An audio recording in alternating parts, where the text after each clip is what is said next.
다 함께 사도신경으로 우리의 신앙을 고백하시겠습니다.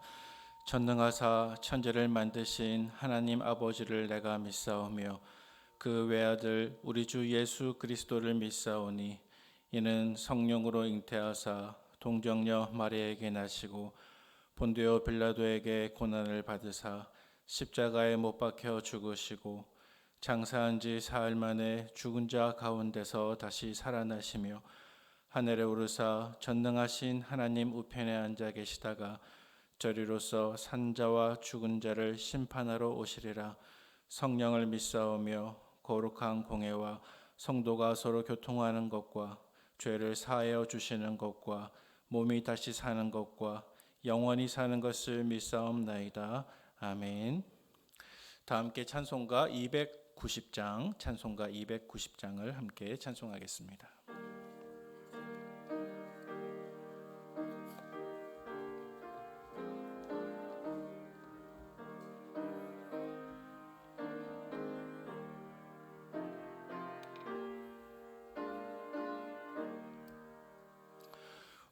우리는 주님을 늘 배반하나 내 주 예수 여전히 날 부르사 그 참되신 사랑을 베푸시나니 내 형제여 주님을 곧 따르라.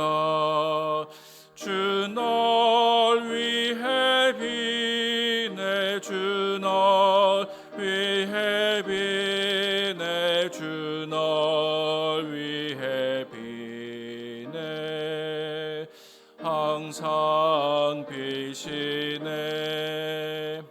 주께서 풍성하는 해를 내려 내 영혼이 나날이 복받으니 주 예수를 너희도 구주로 섬겨 곧 따르면 풍성한 복 받겠네. 주 날 위해 비네 주 날 위해 비네 주 날 위해 비네 항상 비시네. 무거운 짐 지고 애타는 인생 주 예수께 돌아와 곧 쉬어라. 내 주 예수 너희를 돌보실 때에 참 복락과 네가 넘치겠네. 주 날 위해 비네 주 날 위해 비네 주 날 위해 비네 항상 비시네. 아멘. 이 시간 함께 보실 하나님 말씀은 구약성경 사무엘하 24장 18절에서 마지막 25절까지 말씀입니다. 구약성경 507면쯤에 있는 사무엘하 24장 18절에서 마지막 25절까지 말씀을 저와 함께 한 절씩 교독하시겠습니다. 이날에 갓이 다윗에게 이르러 그에게 아뢰되 올라가서 여부수 사람 아라우나의 타작 마당에서 여호와를 위하여 제단을 쌓으소서 하매 다윗이 여호와께서 명령하신 바 가서의 말대로 올라가니라. 아라우나가 바라보다가 왕과 그의 부하들이 자기를 향하여 건너옴을 보고 나가서 왕 앞에서 얼굴을 땅에 대고 절하며 이르되 어찌하여 내 주 왕께서 종에게 임하시나이까 하니 다윗이 이르되 내게서 타작마당을 사서 여호와께 제단을 쌓아 백성에게 내리는 재앙을 그치게 하려 함이라 하는지라.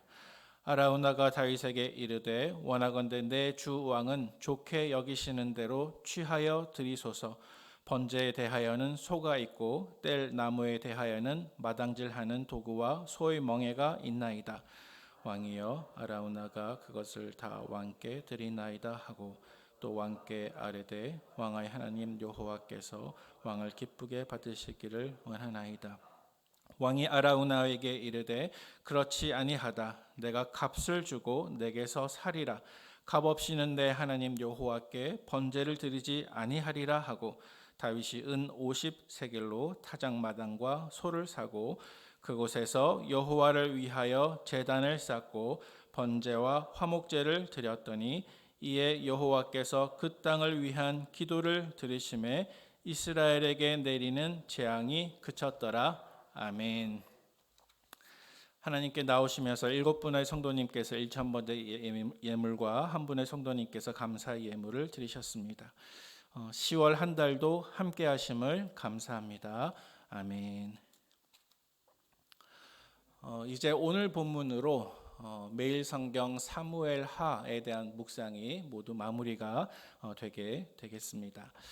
오늘 본문에 보니까 다윗이 하나님께 한 제사를 드리고 있습니다. 그런데 이 제사는 매우 특별한 의미를 담고 있었습니다. 왜냐하면 오늘 본문에서 다윗이 드렸던 제사는 다윗이 저지른 심각한 범죄에 대한 하나님의 재앙을 멈추게 하는 그러한 특별한 의미를 담고 있었기 때문입니다. 오늘 사무엘하 24장 말씀 속에서 하나님께서 이스라엘 백성들에게 한 가지 재앙을 내리셨습니다. 그리고 재앙을 내리신 이유가 24장 초반부 말씀에서 설명이 되고 있는데요. 그것은 다윗이 교만한 마음으로 하나님보다 자기가 가지고 있는 그 군사력을 더 의지하고자 하는 마음으로 그만 잘못된 인구 조사를 벌였기 때문입니다. 오늘 사무엘하 마지막 본문을 함께 묵상하면서 몇 가지 교훈과 기도의 제목을 함께 발견하면 좋겠습니다. 먼저 첫 번째로 오늘 본문에서 우리가 묵상하실 내용은 하나님은 어떤 분이신가 하는 것입니다. 오늘 본문에 나타난 하나님은 어떤 분이시냐 하면 죄를 바로잡으시는 주권자 하나님이십니다. 다시 한번 말씀드립니다. 하나님은 어떤 분이십니까? 하나님은 저와 여러분들의 죄를 바로잡으시는 주권자 하나님이십니다. 오늘 본문 가운데 다윗은 하나님의 큰 재앙을 그치게 하기 위해서 혹은 하나님의 거룩하신 진노를 누그러뜨리게 하기 위해서 한 희생 제사를 드렸는데 그 장소가 매우 중요하게 부각이 되고 있습니다. 오늘 본문에서 다윗이 희생 제사를 드렸던 그 장소는 여부스 사람 아라우나의 밭에서 타작마당에서 희생 제사를 하나님께 드렸는데 그 희생 제사를 받으시고 하나님께서 재앙을 돌이켜 멈추게 하셨다는 것입니다. 시작할 때 제가 말씀을 드린 것처럼 오늘 본문 속에서 하나님이 이스라엘 백성들에게 한 가지 재앙을 내리시는데 그 재앙의 원인이 된 것이 바로 다윗의 죄였습니다. 참고적으로 어제 본문에 해당되는 사무엘하 24장 2절 말씀을 제가 봉독해서 올리도록 하겠습니다. 사무엘하 24장 2절 말씀입니다. 이에 왕이 그 곁에 있는 군사령관 요압에게 이르되 너는 이스라엘 모든 지파 가운데로 다니며 이제 단에서부터 부엘세바까지 인구를 조사하여 백성의 수를 내게 보고하라 하니 아멘. 자, 이 2절 말씀 속에서 나와 있는 것처럼 다윗은 인구 조사를 하게 되었습니다. 그런데 성경을 자세히 살펴보면 인구 조사를 하는 것 그 자체가 죄는 아니었습니다. 왜냐하면 다윗 시대 이전에도 인구 조사를 했던 경우가 있었기 때문입니다. 예를 들면 민수기 1장 2절 말씀에 보니까 너희는 이스라엘 자손의 모든 회중 각 남자의 수를 그들의 종족과 조상의 가문에 따라 그 명수대로 계수할지니라고 하나님께서 모세에게 인구 조사를 행하라 그렇게 말씀하셨기 때문입니다. 그런데 이렇게 하나님께서 출애굽한 백성의 숫자를 세고 계수할 때 한 가지 명령을 더 주셨습니다. 출애굽기 30장 12절 말씀인데요. 제가 봉독해서 올리겠습니다. 내가 이스라엘 자손의 수효를 조사할 때에 조사받은 각 사람은 그들을 계수할 때 자기의 생명의 속전을 여호와께 드릴지니 이는 그들을 계수할 때 그들 중에 질병이 없게 하려 함이라. 아멘. 자, 방금 두 번째로 읽은 그 말씀에 보니까 하나님께서 모세에게 인구 조사를 행하되 한 가지 방법이 있다 그랬습니다. 그것은 무엇이냐 하면 어떤 인구 조사를 하든지 간에 이스라엘 남자가 계수함을 받을 때에는 반드시 자기의 생명의 속전을 여호와께 드리라 그렇게 말씀하고 있습니다. 따라서 모세 시대에 하나님의 명령에 따라 인구 조사를 할 때 모든 남자는 반세겔을 성막에 드려야만 했습니다. 만약에 이러한 생명의 속전을 드리지 않으면 방금 읽은 출애굽기 30장 12절 말씀에 보니까 그들 중에 질병이 없게 하려 함이라. 반대로 말하면 생명의 속전을 드리지 않으면 그들 중에 질병이 있게 될 것이다. 이렇게 하나님이 경고를 하신 것입니다. 따라서 인구조사를 하는 것은 가능했습니다. 하지만 인구조사를 한다면 반드시 하나님의 정하신 방법에 따라서 인구조사를 해야만 했습니다. 그리고 하나님께서 정하신 그 방법은 바로 인구조사를 할 때 모든 남자가 자기의 생명의 속전을 하나님께 드리라는 것이었습니다. 여러분, 하나님께서 인구조사를 할 때 모든 남자에게 생명의 속전을 드리라고 한 이유가 무엇이었겠습니까? 이것은 인구조사를 했던 주요한 목적 중 하나는 군사적인 목적이었기 때문입니다. 따라서 한 사람이 전쟁에 나가서 내가 살고 죽는 것은 하나님께 달려있다. 나의 생명의 속전을 내가 계수될 때에 하나님께 드림으로써 내가 전투에 나가서 살아날 수도 있고 죽을 수도 있으나 이 모든 것이 오직 하나님께 달려있다라는 고백을 반드시 해야만 인구조사를 할 수 있었다는 것입니다. 다시 말해서 내가 전쟁을 위해서 계수를 받을 때 전쟁의 이기고 지는 것은 오직 하나님께 있습니다. 이 신앙 고백이 반드시 있을 때에만 인구조사를 할 수 있다는 것입니다. 그런데 어제 본문 그리고 오늘 본문에서 다윗이 인구조사를 했을 때 이러한 생명의 속전을 드린 일이 전혀 없었습니다. 따라서 다윗은 먼저 첫 번째로 하나님이 정하신 방법대로 인구조사를 하지 않았다는 것입니다. 자, 그리고 두 번째로 다윗의 죄는 하나님 앞에서 교만한 마음을 그가 가졌다는 것인데요. 어제 본문에 해당하는 사무엘하 24장 3절 말씀을 제가 한번 봉독해서 올리도록 하겠습니다. 3절 말씀에 보니까 요압이 다윗에게 이렇게 이야기하고 있습니다. 요압이 왕께 아뢰되 이 백성이 얼마든지 왕의 하나님 여호와께서 100배나 더하게 하사 내 주 왕의 눈으로 보게 하시기를 원하나이다. 그런데 내 주 왕은 어찌하여 이런 일을 기뻐하시나이까 하되 그랬습니다. 다시 말해서 다윗의 부하였던 요압 장군은 다윗의 마음을 꿰뚫어 보고 있었습니다. 그런데 이때 다윗의 마음을 꿰뚫어 보았을 때 요압의 눈에 비친 것은 다윗의 교만한 마음이었습니다. 다윗이 지금 하나님을 의지하기보다 자기가 가지고 있는 군사력, 군사의 숫자를 더 의지하고 그와 동시에 인구조사의 그 결과를 통해서 다윗은 자신의 세력을 더 과시하기를 원했다는 사실입니다. 여러분, 우리가 보통 어떤 성공을 거두고 나의 현재 지위가 만족스럽고 나의 재물이 넉넉하고 나에게 주어진 실력이 출중할 때 우리는 이 모든 것이 하나님께로부터 온 사실을 잊어버리는 순간 우리의 마음은 교만하게 된다는 사실입니다. 이에 하나님께서는 선지자 갓을 다윗에게 보내어서 그의 교만함을 책망하십니다. 그리고 그의 죄를 바로 잡으십니다. 사무엘하 24장 13절 말씀에 보니까 하나님께서는 다윗의 교만함을 바로잡기 위해서 세 가지 재앙을 그에게 제시하시고 그 중에 하나를 선택하라 이렇게 말씀하셨습니다. 그 세 가지 재앙은 첫 번째로 7년 동안 기근이 있을 것인지, 아니면 두 번째로 3개월 동안 전쟁이 있을 것인지, 아니면 세 번째로 3일 동안 전염병이 돌 것인지, 이 세 가지 가운데 하나를 선택하라 이렇게 말씀하셨다는 것입니다. 다윗이 어떤 것을 선택하든지 그 결과는 매우 참혹할 것입니다. 따라서 이 명령을 받은 다윗의 마음은 정말로 난감했을 것입니다. 또 이 세 가지 재앙을 제시한 하나님의 능력을 우리가 잠시 묵상해 보면, 다윗이 어떤 대답을 주든지 하나님은 이 세 가지 중에 하나를 반드시 일으키실 수 있는 주권자 되신 하나님이심을 오늘 본문이 우리에게 보여주고 있습니다. 그런데 결국 다윗은 사람의 손이 아니라 자비로운 하나님의 손에 나를 맡깁니다 이렇게 고백하면서 결과적으로 세 번째 재앙을 선택했는데, 그것은 3일 동안 이스라엘 전역에 전염병이 도는 것이었습니다. 그리고 그 결과 7만 명의 사람들이 죽게 되었습니다. 사랑하는 성도 여러분, 오늘 본문 가운데 하나님께서 다윗에게 바로잡기 원하셨던 그 죄는 바로 다윗의 교만한 마음이었습니다.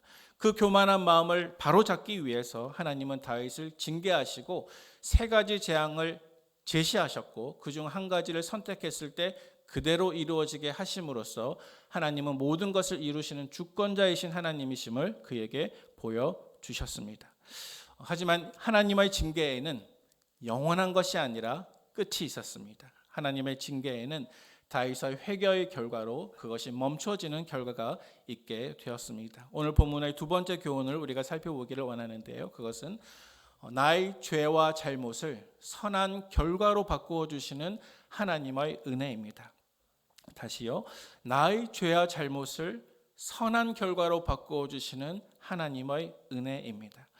오늘 본문 속에서 다윗은 자기가 범한 그 죄 때문에 7만 명의 백성들이 죽게 되었을 때 하나님께 회개하고 이 재앙을 멈추어 달라고 하나님께 간구하게 되었습니다. 그때 하나님은 선지자 갓을 다시 다윗에게 보내셔서 그 죄를 용서받는 방법을 가르쳐 주셨습니다. 그것은 바로 여부스 사람 아라우나의 타작 마당에서 희생 제사를 하나님께 드리라는 것이었습니다. 우리 오늘 본문에 해당되는 18절과 25절 말씀을 한번 봉독해 보도록 하겠습니다. 먼저 18절 말씀입니다. 이날에 갓이 다윗에게 이르러 그에게 아뢰되 올라가서 여부수 사람 아라우나의 타작 마당에서 여호와를 위하여 제단을 쌓소서 하매, 마지막 25절입니다. 그곳에서 여호와를 위하여 제단을 쌓고 번제와 화목제를 드렸더니 이에 여호와께서 그 땅을 위한 기도를 들으시매 이스라엘에게 내리는 재앙이 그쳤더라. 아멘. 오늘 본문 중간쯤에 보면 사실 이러한 명령을 다윗이 실행하려고 할 때 그 땅의 주인이었던 아라우나가 다윗에게 한 가지 제안을 합니다. 21절 이하에 보니까 이 아라우나는 다윗에게 자기의 땅과 또 재물이 될 소와 또 모든 땔감까지 그냥 거저 주겠다고 이렇게 다윗에게 제안을 하였습니다. 하지만 오늘 본문에 보니까 다윗은 이러한 아라우나의 친절한 제안을 거절합니다. 우리 24절 말씀을 같이 한번 읽어보겠습니다. 24절입니다. 왕이 아라우나에게 이르되 그렇지 아니하다. 내가 값을 주고 내게서 사리라. 값이 없이는 내 하나님 여호와께 번제를 드리지 아니하리라 하고 다윗이 은 50세겔로 타작마당과 소를 사고 아멘. 방금 읽은 말씀처럼 다윗은 땅 주인 아라우나에게 값을 주고 땅을 샀고 값을 주고 소를 샀고, 그래서 대가 없이 제사나 예배를 드리는 것이 아니라 대가를 치르고 예배를 드렸다는 사실입니다. 사랑하는 성도 여러분, 이것이 우리에게 말씀하고 있는 것은 우리가 하나님께 제단을 쌓고 예배를 드릴 때 적어도 내 것이라고 말씀할 수 있는 나 자신의 희생과 대가가 반드시 필요하다는 사실입니다.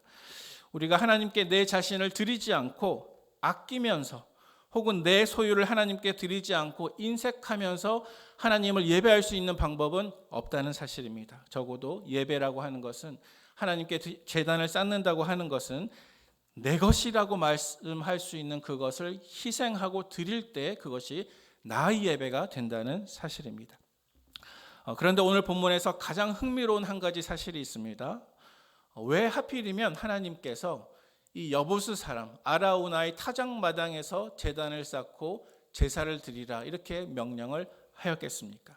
그리고 왜 이때 하나님의 재앙이 멈춰지게 되었을까요? 사실은 오늘 우리가 묵상하는 이 본문 가운데 나타나는 이 아라우나의 타작마당은 옛날 구약시대 족장시대 때 아브라함이 그의 아들 이삭을 바쳤던 바로 모리아 산의 그 똑같은 장소였다는 사실입니다. 다윗은 아라우나에게 값을 주고 이 타작마당을 사게 되었는데 또 다윗의 뒤를 이은 솔로몬이 다윗이 값을 주고 산 이 아라우나의 타작마당 위에서 하나님의 성전을 짓게 되었습니다. 그래서 오늘 본문에서 값을 치르고 제사를 지내는 바로 그 장소에 하나님의 거룩하신 집, 성전이 지어지게 되었다는 사실입니다. 오늘 본문 가운데 우리가 이 부분을 주목하기를 원합니다. 그리고 여기서 우리가 놓치지 말아야 할 한 가지 중요한 교훈이 있는데 그것은 하나님은 우리의 죄와 잘못을 선한 결과로 바꾸어 주시는 은혜로우신 하나님이라는 사실입니다. 분명히 믿음의 영웅인 다윗이었지만 그에게 일평생 지워지지 않는 두 가지 중죄가 있었습니다. 첫 번째는 우리아를 죽이고 그의 아내 밧세바를 취한 것입니다. 그리고 두 번째로 오늘 본문에서 나타나는 것처럼 교만한 마음으로 인구조사를 했던 것입니다. 그런데 하나님은 이 두 가지 중죄를 그 죄에 합당하게 해당하는 사형이라는 판결을 내려서 다윗을 죽음에 붙이신 것이 아니라 오히려 이 두 가지 죄를 선한 결과로 바꾸어 버리셨다는 사실을 우리가 묵상할 수가 있습니다. 왜냐하면 다윗이 밧세바를 취했을 때 그 죄에 대한 율법의 합당한 심판은 사형입니다. 하지만 하나님은 다윗을 죽이지 않고 오히려 그와 밧세바 사이에서 태어난 솔로몬을 다윗을 이을 왕으로 세우시고 또 하나님의 성전을 건축할 수 있도록 허락해 주셨습니다. 두 번째로 오늘 본문에서도 다윗은 자기를 왕으로 세우신 하나님의 은혜를 망각하고 교만한 마음으로 죄된 마음으로 인구조사를 시행하게 되었습니다. 그리고 그 결과로 3일 동안 온 백성에게 전염병이 돌아 7만 명이 죽게 되었습니다. 하지만 그 하나님의 진노를 멈추고 죄를 용서받기 위해 다윗은 회개하고 기도했고 그때 응답받은 것이 바로 이 아라우나의 타작마당이었는데 다윗은 값을 주고 그곳을 사서 하나님께 제단을 쌓음으로 백성들을 위해 재앙도 멈추게 했을 뿐만 아니라 나중에 그의 아들 솔로몬이 그곳에서 하나님의 집인 성전을 건축하게 되었다는 사실입니다. 분명히 다윗은 두 가지 중죄를 지었지만 하나님은 그 결과를 뒤바꾸셔서 솔로몬을 사용하시고 또 재앙을 멈출 수 있도록 희생제물을 드린 그곳을 성전의 토로 삼으심으로 말미암아 죄악의 결과를 선한 결과로 뒤바꾸시는 은혜로우신 하나님으로 다윗에게 나타나셨다는 사실입니다. 사랑하는 성도 여러분, 이것이 바로 저와 여러분들이 신뢰하고 의지하는 하나님의 구원의 능력이신 것을 믿으시기를 바랍니다. 우리가 아무리 연약하고 죄를 짓고 실수해도 하나님은 나를 건지시고 그 모든 죄악의 결과조차도 선한 결과로 바꾸어 주실 수 있는 은혜의 하나님이십니다. 이 구원의 하나님을 굳게 붙들고 그 은혜를 누리시는 저와 여러분 되시기를 주님의 이름으로 축원을 드립니다. 함께 기도하겠습니다. 하나님 아버지 감사합니다. 오늘 하루도 주님 앞에 나와 예배하며 기도하게 하신 것을 감사합니다.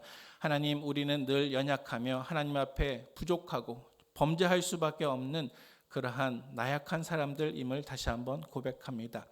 그러나 하나님은 우리를 구원하시고 대가 없이 우리를 용서하신 것이 아니라 예수 그리스도의 대가를 치르시고 또 우리를 긍휼히 여겨주셔서 나의 실수와 모든 실패조차도 선으로 바꾸시는 구원의 하나님이신 것을 이 시간 다시 한번 고백하오니 하나님, 우리를 용서하여 주옵소서, 우리를 도와주시옵소서. 이 시간 주님 앞에 나와 온전한 예물 드린 귀한 손길을 기억하여 주셔서 다윗이 하나님께 값을 치르고 올려드린 예물과 같이 기쁘게 받으시며 우리 모든 헌신된 드린 손길과 마음과 그들의 인생을 주님의 손으로 친히 인도하여 주시옵소서. 오늘 한 나라의 모든 일정을 주님 앞에 의탁드리며 예수님의 귀하신 이름으로 기도하옵나이다. 아멘. 하늘에 계신 우리 아버지여, 이름이 거룩히 여김을 받으시오며 나라의 임하옵시며 뜻이 하늘에서 이룬 것 같이 땅에서도 이루어지이다. 오늘날 우리에게 일용할 양식을 주옵시고 우리가 우리에게 죄 지은 자를 사하여 준 것 같이 우리 죄를 사하여 주옵시고 우리를 시험에 들게 하지 마옵시고 다만 악에서 구하옵소서. 되게 나라와 권세와 영광이 아버지께 영원히 있사옵나이다. 아멘. 이 시간 주어진 기도의 제목으로 함께 합심해서 기도한 이후에 개인 기도하도록 하겠습니다. 말씀과 믿음의 회복, 치유와 감사와 은혜가 충만한 가을이 되게 하옵소서. 두 번째로 말씀 축제, 축의 부흥 사경회를 기대로 또 준비하게 하옵소서. 마지막으로 장단기 결석자들에게 예배의 회복과 주일 성소의 믿음을 주옵소서. 이 시간 함께 합심해서 기도하신 이후에 개인 기도 드리도록 하겠습니다. 다 함께